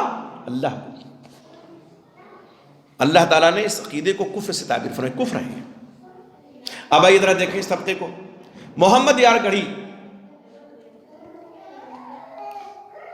ان کی کتاب ہے دیوان محمدی، اس میں کہتے ہیں گر محمد نے یعنی محمد یار گڑھی نے محمد کو، محمد صلی اللہ علیہ وسلم کو خدا مان لیا ہے، پھر تو سمجھو کہ مسلمان ہے، دغاباز نہیں۔ یعنی محمد یار گڑھی نے اگر محمد صلی اللہ علیہ وسلم کو اللہ مان لیا ہے تب تو مسلمان ہے، ورنہ دغاباز ہے۔ ایک وہ کہہ کر کے چلے گئے، لیکن ان کی وکالت کرنے ایک صاحب کھڑے ہوئے. ایک بریلوی علامہ سید احمد سعید کاظمی شعر کی تشریح میں لکھتے ہیں قبلہ حضرت یار صاحب کا یہ شعر اور جیسی دوسری عبارات جو مسلم بین الفریقین علماء کی کتب میں بکثرت پائی جاتی ہیں. مسلم بین الفریقین، اب فریقین کہنے کی ضرورت نہیں ہے، کون فریق، ہم تو نہیں ہو سکتے. مسئلہ وحدت الوجود پر مبنی ہے. کس پر مبنی ہے؟ مسئلہ وحدت الوجود پر مبنی اس کی بنا ہے، جس کا خلاصہ یہ ہے کہ تعینات سے قطع نظر کر کے موجود حقیقی یعنی ما بہ الموجودیت حق سبحانہ و تعالیٰ کے سوا کچھ نہیں. مولانا یار صاحب کے شعر کا مضمون شیخ اکبر محی الدین ابن عربی، وہی جس کو کنہوں نے کافر کہا، ملا علی قاری حنفی رحمۃ اللہ علیہ نے، ان کے کلام میں کیا کہ تم محمد عظیم الشان صلی اللہ علیہ وسلم کو محمد گمان کرتے ہو جیسے تم شراب کو دور سے دیکھ کر پانی سمجھتے ہو. وہ ظاہری نظر میں پانی ہی ہے مگر حقیقت آب نہیں بلکہ شراب ہے. جب تم محمد صلی اللہ علیہ وسلم کے قریب آؤ گے تو تم محمد صلی اللہ علیہ وسلم کو نہ پاؤ گے. کس کو نہ پاؤ گے؟ محمد صلی اللہ علیہ وسلم، بلکہ صورت محمدیہ میں اللہ تعالیٰ کو پاؤ گے اور روت محمدیہ میں اللہ تعالیٰ کو دیکھو گے. فتوحات مکیہ ابن عربی کی کتاب ہے، جلد ثانی صفحہ 127 میں محمد یار گڑھی ایک شعر اور کہتا ہے، ایمان سوز عقیدے کو جلانے والا، عقیدے کو بگاڑنے والا شعر کہتا ہے کیا خدا کی شان ہے یا خود خدا ہے جلوہ گر، ملتی ہے اللہ سے تصویر میرے پیر کی. استغفر اللہ. دیوان محمدی صفحہ 135 میں کہتا ہے کیا خدا کی شان ہے یا خود خدا ہے جلوہ گر، یعنی اللہ تعالیٰ آ گیا جلوہ اس کا ہو گیا. ملتی ہے اللہ سے تصویر میرے پیر کی. اللہ کی تصویر کھینچی پہلے اس نے، پھر پیر سے ملا رہا ہے. لگ تو اسی رہا کہ پہلے اللہ کا دیدار فرمایا حضرت نے، جو شریعت مطہرہ کی روشنی میں دنیاوی آنکھ سے قطعاً ممکن نہیں ہے. ہاں جنت میں انشاءاللہ مومنوں کو اللہ کا دیدار نصیب ہوگا. ہماری آپ کی جنتی آنکھیں انشاءاللہ دیکھیں گے اللہ. پھر اللہ کی تصویر کشی کی اور پھر پیر صاحب سے ملایا اس میں. ایک شاعر کہتا ہے اللہ کے پلے میں وحدت کے سوا کیا ہے، لینا ہمیں جو کچھ لے لیں گے محمد سے. اور اسی عقیدے کا ایک شاعر کہتا ہے وہی جو مستوی عرش تھا خدا ہو کر اتر پڑا ہے مدینے میں مصطفیٰ ہو گیا. محمد صلی اللہ علیہ وسلم نزول اللہ تھے، وہی محمد بن کے آئے. اور ایک شاعر اور کہتا ہے ان کے ظاہر میں مصطفیٰ ہے، یعنی محمد صلی اللہ علیہ وسلم کے، ان کے قبضے میں سب خدائی ہے. تو اس طرح کے جو اشعار ہیں وحدت الوجود کا عقیدہ ان سے ملتا ہے جو فاسد اور باطل عقیدہ ہے، اور ایک طبقہ اس کا قائل ہے. اور اسی لیے یہ لوگ مزاروں پہ جاتے ہیں تو کہتے ہیں ہم حقیقت میں اللہ کی پوجا کرتے ہیں، اللہ کی پرستش کرتے ہیں، اللہ کی عبادت کرتے ہیں، جیسے وہ کہتے تھے ما نعبدهم الا ليقربونا الى الله زلفى. ہم ان کی کیا ہے عبادت اس لیے کرتے ہیں تاکہ ہم اللہ کے قریب کر دیں. ایک صاحب نے تو احمد رضا صاحب کو مشکل کشا بنا لیا. مشکل کشا کون ہے؟ امن یجیب المضطر اذا دعا. قرآن میں اللہ نے فرمایا کون ہے پریشان حال کی پریشانی کو دور کرنے والا جبکہ وہ پکارے اللہ کو؟ اللہ ہے نا. یہ کیا کہتا ہے مدائن حضرت میں، قبر و نشر و حشر میں تو ساتھ دے، ہو میرا مشکل کشا احمد رضا، تو ہے داتا اور میں منگتا تیرا، میں تیرا ہوں تو میرا احمد رضا. کون دیتا ہے مجھے کس نے دیا، جو دیا تم نے دیا احمد رضا، دونوں عالم میں ہے تیرا آسرا، ہاں مدد فرما شاہ احمد رضا. دل ملی آنکھیں ملی ایمان ملا، جو ملا تجھ سے ملا احمد رضا. صاحب محمد صلی اللہ علیہ وسلم کو بھی نعوذ باللہ پیچھے کر دیا. ابھی تو کہتے تھے وہ انہیں سے ملا، اب ان سے مل رہا ہے. ایک بات کی وضاحت بہت ضروری ہے کہ وحدت الوجود کا جو عقیدہ ہے فاسد اور باطل، حاشا کاللہ امام ابو حنیفہ رحمۃ اللہ علیہ کا اس سے کوئی تعلق نہیں. ان کا قطعی عقیدہ نہیں تھا، ان کا دامن تقدس اس فاسد عقیدے سے ہزار بار پاک ہے. اور یہی وجہ ہے کہ معتبر جو حنفی علماء ہیں جن کا میں نے ابھی حوالہ دیا، انہوں نے اس عقیدے کو کفر کہا ہے اور ایسے لوگوں سے کو کافر کہا ہے، ابن عربی جیسے لوگوں کو، کہ ان کے کفر میں شبہ نہیں کرنا چاہیے. مولانا قاری حنفی کیا فرماتے ہیں؟ سلام نہ کرو، سلام میں پہل نہ کرو. اور یہاں تک ابھی میں نے بتایا ان کے حوالے سے کہ اگر وہ سلام کریں تو وعلیکم تک نہ ہو. غیر اگر مسلم کرتا ہے تو ہم وعلیکم تو کہہ سکتے ہیں، یہود و نصارہ کریں، لیکن ہم ان کو وعلیکم بھی نہیں کہہ سکتے. تو یہ جو عقیدہ ہے انتہائی فاسد ہے، اس سے بچ کر کے رہنا چاہیے. اور میں نے اس کتاب میں بہت سی تفصیل کے ساتھ ذکر کیا ہے، میں خلاصہ بیان کر رہا ہوں. اب آئیے ذرا دیکھتے ہیں کہ اس کلمے کو پڑھ لینے کے بعد ظاہر ہے حقیقت اس کی جان لینے کے بعد ارکان کو پہچان لانے کے بعد اللہ تعالیٰ ایسے لوگوں پر جہنم کی آگ کو حرام کر دیتے ہیں۔ اللہ تعالیٰ نے کیا فرمایا؟ اللہ کے نبی صلی اللہ علیہ وسلم نے کیا فرمایا؟ ان اللہ حرم علی النار من قال لا الہ الا اللہ، اللہ کے نبی صلی اللہ علیہ وسلم کا فرمان ہے بے شک اللہ تعالیٰ نے جہنم پر حرام کر دیا کس شخص کو جس نے لا الہ الا اللہ کہا، یبتغی بذالک وجہ اللہ، جس سے اللہ کی خوشنودی وہ چاہتا ہے، بابا کو راضی کرنا نہیں، اللہ کو۔ تو یہ جو عقیدہ ہے وحدت الوجود کا فاسد ہے، باطل ہے۔ اسی طرح سے بعض لوگ کہتے ہیں وحدت الوجود ہی کے عقیدے سے ملا جلا عقیدہ حلول کا ہے کہ رب تو نہیں مانتے لیکن کہتے ہیں اس میں اللہ نعوذ باللہ اللہ موجود ہے، جیسے بہت سے لوگوں کا عقیدہ کڑ کڑ میں بھگوان کہتے ہیں، بہت سے مسلمان کہتے ہیں ذرے ذرے میں خدا ہے، نعوذ باللہ، فاسد عقیدہ ہے۔ اور اس عقیدے کا حامل وہ اپنے ایمان پہ نظر ثانی کرے بے شک۔ اب آئیے ذرا سرسری طور پہ دیکھ لیں لا الہ الا اللہ کی شرائط۔ علماء عقیدہ نے 7-8 شرطیں نقل کی ہیں، ٹھیک ہے؟ اور شرط پہلے سمجھ لیں کسے کہتے ہیں؟ شرط جس کے وجود پر کوئی چیز موقوف ہو، وہ شرط ہے، اور وہ اس کی حقیقت کا جز نہ ہو۔ جیسے نماز کے لیے وضو شرط ہے، جبکہ وضو نماز کا حصہ بے شک نہیں ہے، لیکن بغیر وضو کے نماز نہیں ہوگی، بغیر وضو کے نماز نہیں ہو سکتی، جبکہ نماز یہ وضو کا حصہ نہیں ہے، لیکن نماز کی صحت کے لیے وضو شرط ہے، اگر وضو نہیں تو نماز نہیں۔ اسی طرح سے لا الہ الا اللہ کے بھی شرائط ہیں۔ علامہ شیخ عبد الرحمن بن حسن آل الشیخ رحمہ اللہ، ان کی ایک تالیف ہے، بہت معروف تالیف ہے، فتح المجید، اس میں انہوں نے کتاب التوحید کی شرح 7 شرطیں نقل کی ہیں۔ میں نے اپنی اس کتاب میں ایک شرط کا اور اضافہ کیا ہے علماء کے اخبار کی روشنی میں، کتاب السنت کے دلائل کی روشنی میں۔ پہلی شرط کہتے ہیں علم ہے۔ اللہ نے فرمایا نا قرآن میں فَعْلَمْ أَنَّهُ لَا إِلَهَ إِلَّا اللَّهُ، جان لو کہ اللہ کے علاوہ کوئی معبود برحق نہیں ہے۔ یہ دلیل ہے، یہ شرط ہے، علم کی شرطیت کی دلیل یہ ہے۔ اسی طرح سے اللہ تعالیٰ کیا فرماتے ہیں؟ هَذَا بَلَاغٌ لِلنَّاسِ وَلِيُنذِرُوا بِهِ وَلِيَعْلَمُوا أَنَّمَا هُوَ إِلَٰهٌ وَاحِدٌ وَلِيَذَّكَّرَ أُولُو الْأَلْبَابِ، یہ لوگوں کے لیے تبلیغ ہے تاکہ وہ اس کے ساتھ ڈرائے جائیں اور بخوبی معلوم کر لیں، علم بخوبی معلوم کر لیں کہ اللہ ایک ہی معبود ہے، اور تاکہ عقل مند لوگ سوچ لیں۔ اسی طرح سے اللہ کے نبی محمد صلی اللہ علیہ وسلم فرماتے ہیں من مات وهو يعلم انه لا الہ الا اللہ دخل الجنہ، جس کی موت اس عقیدے پر ہوئی کہ وہ جانتا تھا، علم رکھتا تھا کہ اللہ کے علاوہ کوئی معبود برحق نہیں ہے، صحیح مسلم یہ حدیث موجود ہے کتاب الایمان میں، دخل الجنہ، وہ جنت میں داخل ہوگا۔ دوسری شرط جو ہے وہ یقین ہے۔ یقین کا لغوی معنی ہوتا ہے شک کا ختم کرنا۔ کسی چیز میں اگر آدمی شک کرتا ہے تو گویا یقین کے مرتبے کو بھی نہیں پہنچا، وہ شک ختم ہو گیا پھر یقین کا درجہ آ گیا۔ تو لا الہ الا اللہ پر یقین رکھیں، آپ شک میں مبتلا نہ ہو، اس پر یقین ہونا چاہیے۔ قرآن میں اللہ تعالیٰ فرماتے ہیں انما المؤمنون الذین آمنوا باللہ ورسولہ ثم لم يرتابوا وجاہدوا باموالہم وانفسہم فی سبیل اللہ اولئک هم الصادقون، مومن وہ لوگ ہیں جو اللہ کے رسول پر ایمان لاتے ہیں پھر شک و شبہ نہیں کرتے، یعنی یقین رکھتے ہیں اور اپنے مال اور جانوں کے ذریعے اللہ کی راہ میں جہاد کرتے ہیں، یہی لوگ سچے ہیں۔ حضرت معاذ بن جبل رضی اللہ عنہ کی روایت ہے،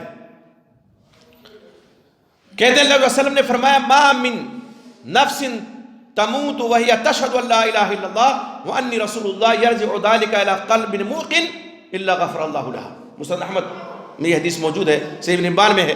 یعنی ایسے آدمی کو اللہ رب العزت بخش دے گا جس کی موت اس گواہی اور دل کے یقین کے ساتھ ہوئی، دل کے یقین کے ساتھ ہوئی ہو کہ اللہ کے علاوہ کوئی معبود برحق نہیں، اور یہ کہ محمد صلی اللہ علیہ وسلم یعنی میں اللہ کا رسول ہوں۔ دوسری جگہ اللہ علیہ وسلم فرماتے ہیں حضرت جابر سے اذهب جاؤ فنادی فی الناس، لوگوں میں اعلان کر دو ان من شہد لا الہ الا اللہ موقنا، کہ جو شخص گواہی دے یقین کرتے ہوئے کہ اللہ کے علاوہ کوئی معبود برحق نہیں، او مخلصا یا اخلاص کے ساتھ، فلہ الجنہ، تو اس کے لیے جنت ہے۔ بعض لوگ ان احادیث کا مفہوم بھی نہیں سمجھتے، کہتے ہیں ہم لا الہ الا اللہ کہہ دیا جنت چلیں گے. نہیں صاحب، موقناً مخلصاً، موقناً یہ شرط ہے. یقین کیا ہے؟ یہ شرط ہے. اخلاص شرط ہے. زبان سے کہہ بھی دیا لا الہ تو کیا حاصل، دل و نظر جو مسلمان نہیں تو کچھ بھی نہیں. اللہ اقبال نے ترجمانی کیا نا کہ زبان سے کہہ دینا کافی نہیں ہے، یہاں یقین ہونا چاہیے. یہ دوسری شرط ہے لا الہ الا اللہ کی. اذا فات الشرط فات المشروط، جب شرط نہیں پائے جائے گی تو مشروط بھی نہیں. پھر لا الہ الا اللہ لاکھ مرتبہ اقرار لوگ کرتے رہے، نہیں، یقین ضروری ہے. تیسری شرط اخلاص ہے. اخلاص اسی میں موجود ہے. اخلاص کسی چیز کو خالص کرنا، صاف ہونا. اخلص شے کہتے ہیں چن لینا کسی کو. قرآن میں اللہ تعالیٰ نے فرمایا قل هو اللہ احد. اس سورہ کو کیا کہتے ہیں؟ سورہ اخلاص کہتے ہیں. اس کلمے کا اقرار کرنے کے بعد اس کے ساتھ مخلص ہونا بھی ضروری ہے. شرط ہے یہ، اخلاص ہونا چاہیے. شیخ الاسلام رحمۃ اللہ علیہ فرماتے ہیں وَأَصْلُ الْإِسْلَامِ، اسلام کی اصل یہ ہے کیا کہ لا الہ الا اللہ کی آدمی گواہی دے لا الہ الا اللہ محمد رسول اللہ کی.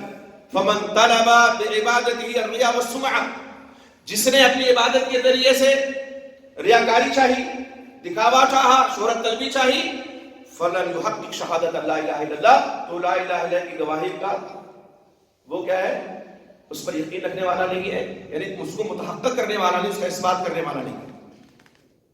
تحقیق کب ہوگی لا الہ الا اللہ کی؟ جب اس میں اخلاص ہو. قرآن میں اللہ تعالیٰ نے فرمایا اِنَّا أَنزَلْنَا إِلَيْكَ الْكِتَابَ بِالْحَقِّ فَاعْبُدِ اللَّهَ مُخْلِصًا لَهُ الدِّينَ، بے شک ہم نے یہ کتاب حق کے ساتھ تجھ پر نازل کی ہے، بس تو خالص اللہ کی عبادت کر. الا للہ الدین الخالص، سن لو خالص عبادت اللہ ہی کے لیے. اب وہ جو شعر کہتے ہیں جو سر در پہ احمد رضا کے جھکا ہو، خدا جانے اس سر کا کیا مرتبہ ہو. اللہ فرماتے ہیں قل اللہ اعبد مخلصا لہ دین، اے نبی کہہ دو میں خالص اللہ ہی کی عبادت کرتا ہوں. اللہ نے فرمایا وما امروا الا ليعبدوا الله مخلصین لہ الدین حنفاء، انہیں یہی حکم دیا گیا کہ ایک رخ ہو کر کے، یکسو ہو کر کے اللہ کی مخلصانہ عبادت کریں. تو اس طرح سے یہ دلائل ہیں. یہ تیسری شرط ہے اخلاص اس کی، لا الہ الا اللہ.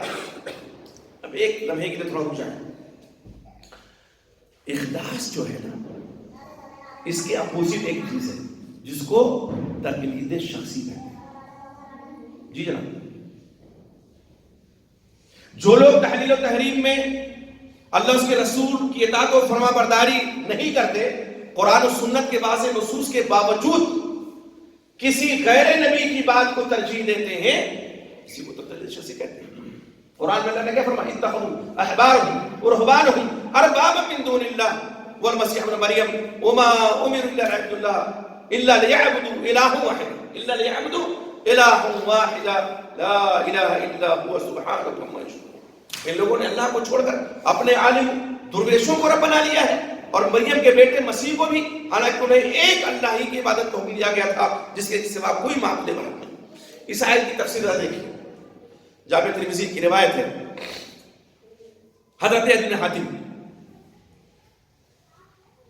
وہ کہتے ہیں میں اللہ کے وسلم کے پاس آیا اور اس حال میں کہ میری گردن میں سلیم لٹکی ہوئی تھی سونے کی. شہزادے تھے نا، حاتم دائی کے بیٹے تھے. تو آپ نے فرمایا علی اس بت کو اپنے سے دور کر دو، ہٹا دو.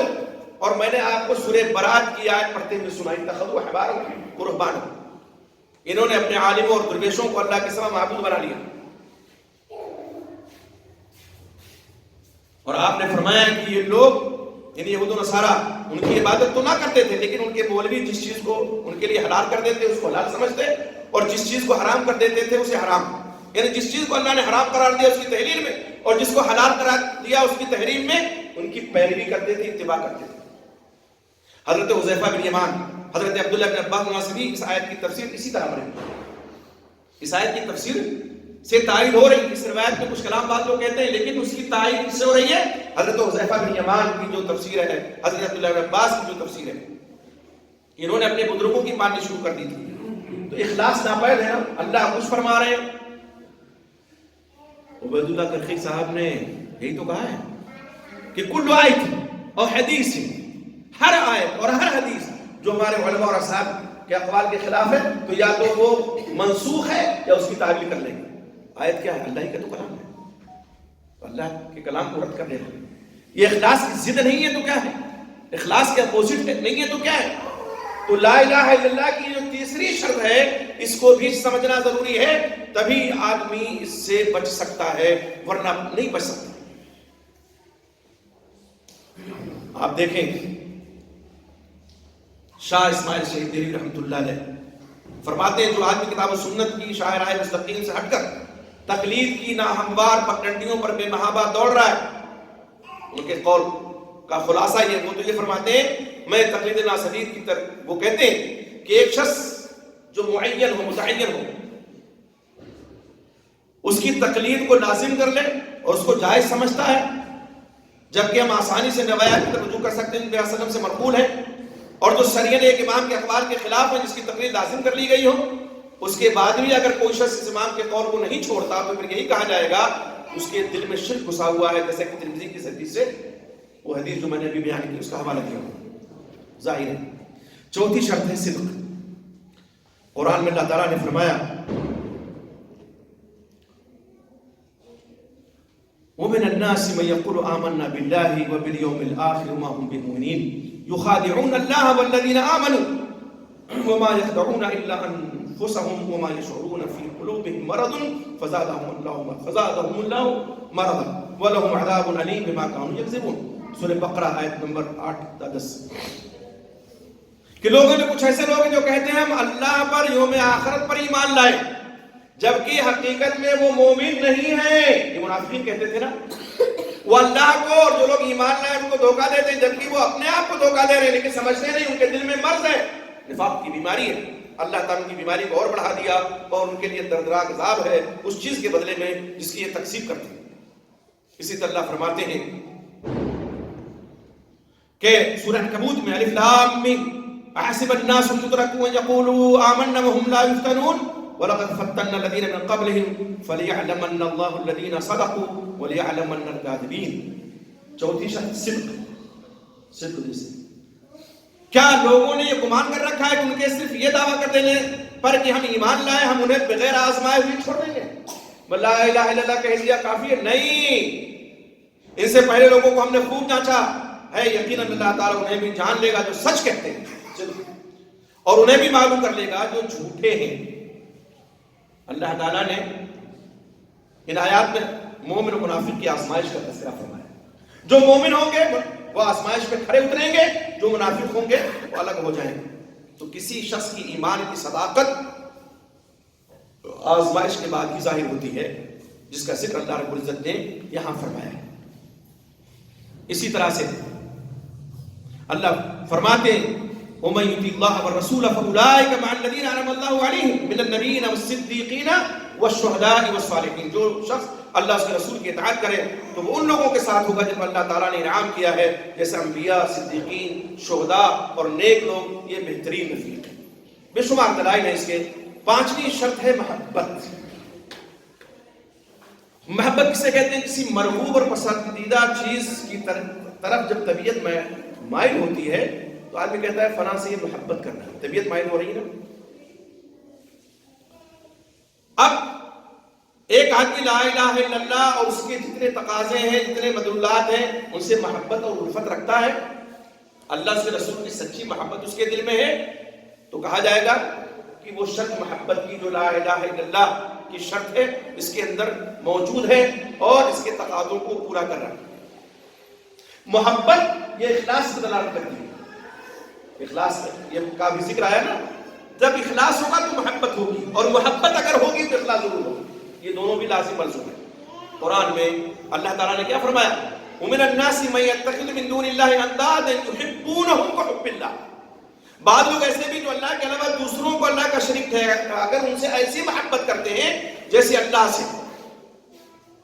وَالَّذِينَ آمَنُوا أَشَدُّ حُبًّا لِلَّهِ، اور ایمان والے اللہ کی محبت میں بہت سخت ہوتے ہیں۔ ایمان والے تو سخت ہیں۔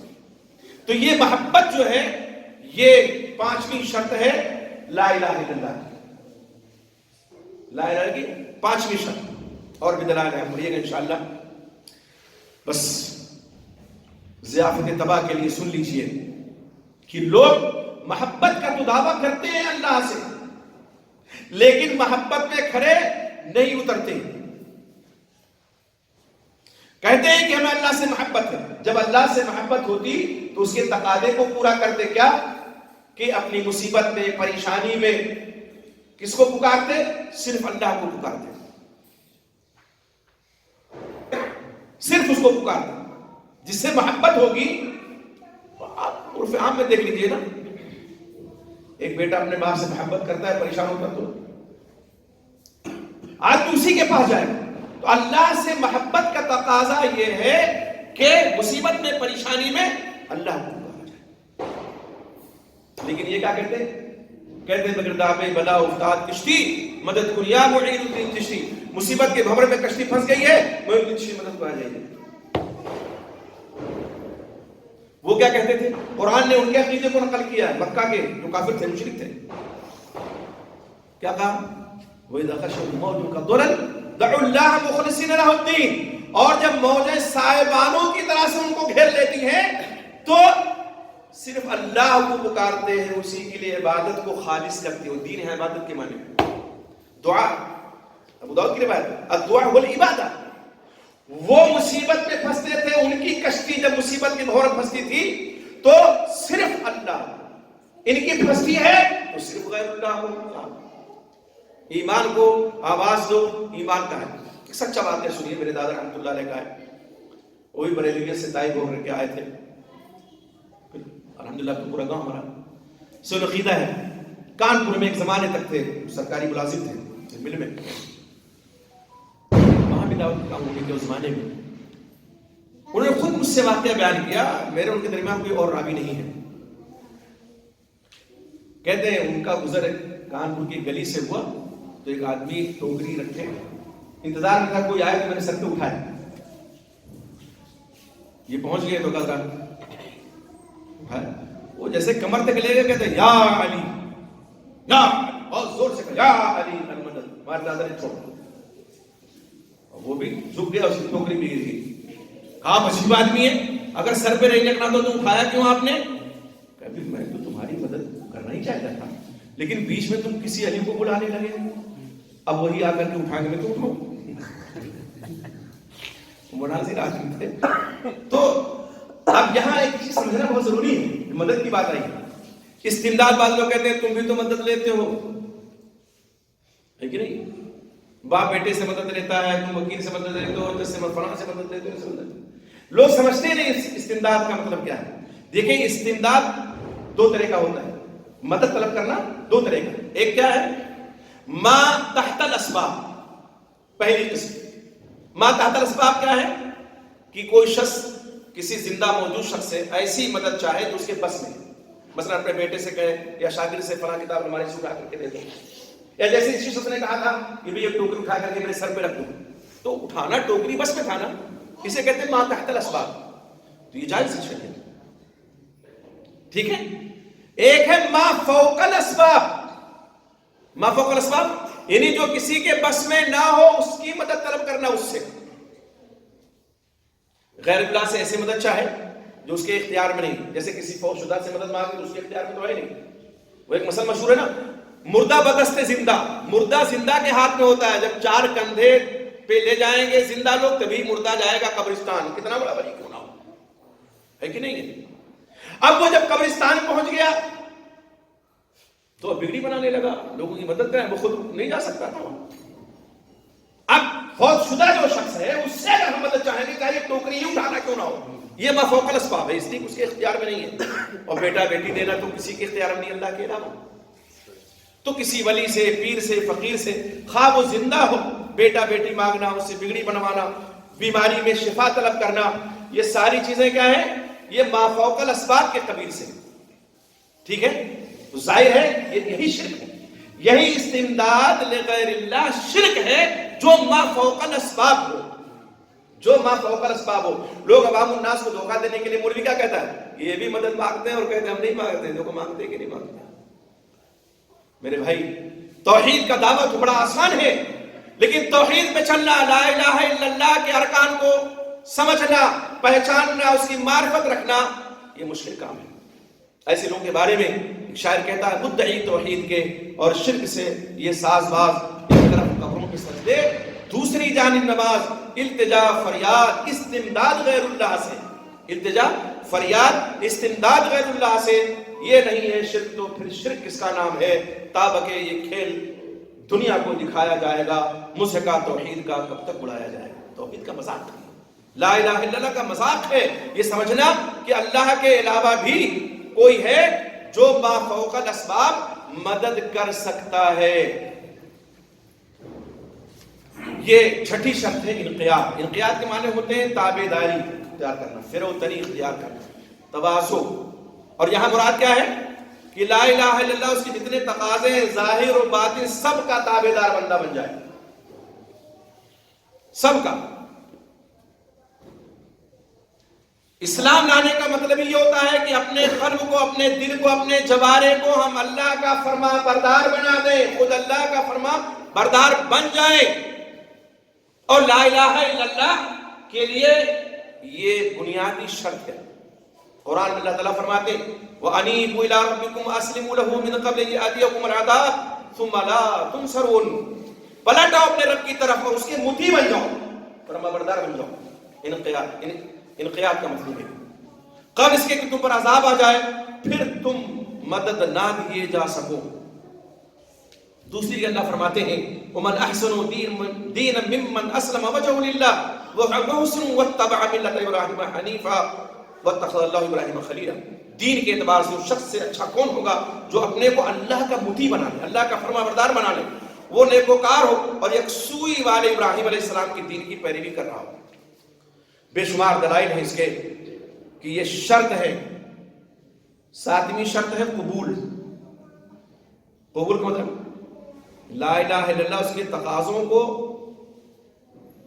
اعضاء و جوارح اور دل سب سے قبول کر لیا جائے، کسی چیز کا رد نہ کرے آدمی۔ اب بعض لوگ ایسے ہیں جو اس کلمہ کی معرفت تو رکھتے ہیں، پہچانتے ہیں اس کلمے کو، لیکن اس کے بعض تقاضوں کو تکبر یا حسد کی بنیاد پر قبول نہیں کرتے۔ تو اب جب قبول نہیں کرتے یہ شرط مفقود ہے ان کے ہاں، اس لیے ایسے لوگ بھی اپنے ایمان پر نظر ثانی کریں کہ ان کے ہاں ایمان کہاں ہے۔ آپ دیکھیں گے قرآن میں اللہ تعالیٰ نے فرمایا اس شرط کا ذکر اس آیت میں موجود ہے۔ اللہ فرماتے ہیں وَكَذَلِكَ مَا أَرْسَلْنَا مِن قَبْلِكَ فِي قَرْيَةٍ مِّن نَذِيرٍ إِلَّا قَالَ مُتْرَفُوهَا إِنَّا وَجَدْنَا آبَاءَنَا عَلَىٰ أُمَّةٍ وَإِنَّا عَلَىٰ آثَارِهِمْ مُقْتَدُونَ قُلْ أَوَلَوْ جِئْتُكُم بِأَهْدَىٰ مِمَّا وَجَدتُّمْ عَلَيْهِ آبَاءَكُمْ قَالُوا إِنَّا بِمَا أُرْسِلْتُمْ بِهِ كَافِرُونَ فَانْتَقَمْنَا مِنْهُمْ فَانظُرْ كَيْفَ كَانَ عَاقِبَةُ الْمُكَذِّبِينَ۔ اسی طرح تم سے پہلے جس بستی میں بھی ہم نے کوئی ڈرانے والا بھیجا، نذیر یعنی رسول، اس کے خوشحال لوگوں نے، مطلب کہتے خوشحال لوگوں یہی کہا تکبر میں، ہم نے اپنے باپ داداؤں کو ایک راہ پر پایا اور ہم انہی کے نقش قدم پر چل رہے ہیں۔ تو اس نبی نے کہا اگر میں تمہارے پاس اس سے زیادہ صحیح راستہ لا دوں جس پر تم نے اپنے باپ داداؤں کو پایا ہے تو کیا تم اسی ڈگر پر چلے جاؤ گے؟ تو وہ کہنے لگے کہ جس دین کی طرف بلانے کے لیے تم بھیجے گئے ہو نا، ہم اس کو نہیں مانیں گے، یعنی قبول نہیں کریں گے۔ یہ ساتویں شرط۔ پھر ہم نے ان سے بدلہ لیا، دیکھ لو جھٹلانے والوں کا انجام کیا ہوا۔ اللہ کے نبی محمد رسول اللہ صلی اللہ علیہ وسلم نے اس کو ایک مثال کے ذریعے سے متشریح دنوں کی روایت ہے بیان فرمایا کہ مثل ما بعثنی اللہ بہ من الہدی والعلم، کہتے ہیں اللہ تعالیٰ نے مجھے جس علم و ہدایت کے ساتھ بھیجا اس کی مثال زبردست بارش کی سی ہے جو زمین پر برسے۔ اب بعض زمین جو صاف ہوتی ہے وہ پانی کو پی لیتی ہے اور بہت سا سبزہ اور گھاس اگاتی ہے، یعنی پانی کو قبول کر لیا اس نے۔ اور بعض زمین جو سخت ہوتی ہے وہ پانی کو روک لیتی ہے اور اس سے اللہ تعالیٰ لوگوں کو فائدہ پہنچاتے ہیں، جیسے تالاب ہے، ندی ہے، اور اس سے خود سیراب ہوتے ہیں اور سیراب بھی کرتے ہیں۔ اور زمین کے بعد ان حصوں پر پانی برستا جو بالکل چٹیل ہوتے ہیں، نہ پانی روکتے ہیں نہ ہی سبزہ اگاتے ہیں۔ تو یہ اس آدمی کی مثال ہے جو دین میں سمجھ حاصل کرے اور اسے وہ چیز نفع دے جس کے ساتھ میں مبعوث کیا گیا ہوں، کہ اس نے علم سیکھا اور سکھایا، اور اس شخص کی مثال ہے جس نے اس کے لیے سر نہیں اٹھایا اور اللہ تعالیٰ کی ہدایت کو قبول نہیں کیا جس کے ساتھ میں بھیجا گیا، یعنی قبول نہیں کیا۔ قبول یہ شرط ہے لا الہ الا اللہ کی، یہ 7ویں شرط ہے۔ 8ویں شرط ہے معبودان باطلہ کا انکار، یہ شرط اسی لا الہ الا اللہ ہی پہ موجود ہے۔ اور قرآن میں اللہ تعالیٰ نے کیا فرمایا؟ فَمَن يَكْفُرْ بِالطَّاغُوتِ وَيُؤْمِن بِاللَّهِ فَقَدِ اسْتَمْسَكَ بِالْعُرْوَةِ الْوُثْقَىٰ لَا انفصام لَهَا وَاللَّهُ سَمِيعٌ عَلِيمٌ۔ اس لیے جو شخص اللہ تعالیٰ کے سوا دوسرے معبودوں کا انکار کر کے اللہ تعالیٰ پر ایمان لائے، اس نے مضبوط کڑے کو تھام لیا جو کبھی نہیں ٹوٹے گا، اور اللہ تعالیٰ سننے والا جاننے والا ہے۔ تو معبودان باطلہ کا انکار، اور طاغوت ہر وہ چیز ہے جس کی پرستش اور عبادت اللہ کے ماں سوا کی جائے، اللہ کو چھوڑ کر کے ہر وہ چیز، وہ شجر ہو، حجر ہو، کوئی بھی ہو، کسے باشد، اللہ کے علاوہ جس کی بھی پرستش کی جائے وہ طاغوت ہے۔ اسی لیے اللہ نے فرمایا فَمَن يَكْفُرْ بِالطَّاغُوتِ، تو اس کا انکار یہ ضروری ہے۔ حضرت طارق بن اشیم کی روایت ہے، کہتے ہیں کہ نے فرمایا من قال لا الہ الا اللہ وکفر بما یعبد من دون اللہ حرم مالہ ودمہ وحسابہ اللہ عز وجل، سے مسلم کی روایت ہے کہ جس شخص نے لا الہ الا اللہ کہا اور اللہ کے سوا جن کی عبادت کی جاتی ہے ان سب کا انکار کیا، تو اس کا مال، اس کا خون حرام ہے اور اس کا حساب اللہ عز وجل پر ہے۔ تو لا الہ الا اللہ کے معنی کو، اس کے مفہوم کو سمجھنا ضروری ہے، اس کی معرفت حاصل کرنا چاہیے۔ لا الہ الا اللہ کے ارکان جو 2 ہیں ان کو جاننا ضروری ہے۔ صرف لا الہ کہنے سے کوئی مومن نہیں ہوگا، اسی طرح صرف الا اللہ کہنے سے کوئی مومن نہیں ہوگا، اور جو تقاضے ہیں اس کلمے کے ان کو پورا کرنا چاہیے، اور جو یہ 7-8 شرطیں ذکر کی گئی اختصار کے ساتھ ان کو نظر میں رکھنا چاہیے۔ اس کتاب میں تفصیل کے ساتھ ذکر کیا ہے۔ اللہ رب العزت تمام مومنوں کو، مسلمانوں کو لا الہ الا اللہ کے معنی و مفہوم کو سمجھنے کی، اس کی معرفت حاصل کرنے کی، اور اس کے تقاضوں کو پورا کرنے کی، ارکان و شروط کو سمجھنے اور ان پر عمل کرنے کی توفیق عطا فرمائے۔ آمین۔